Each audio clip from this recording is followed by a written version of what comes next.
You ask Tiger to solve.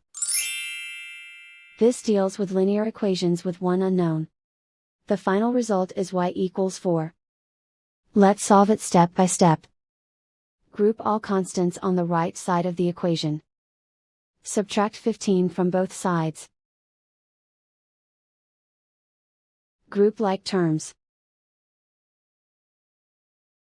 Simplify the arithmetic.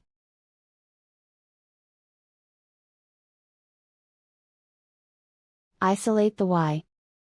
Divide both sides by -3. Cancel out the negatives. Simplify the fraction. Cancel out the negatives. Find the greatest common factor of the numerator and denominator. Factor out and cancel the greatest common factor. And so the final result is y equals 4.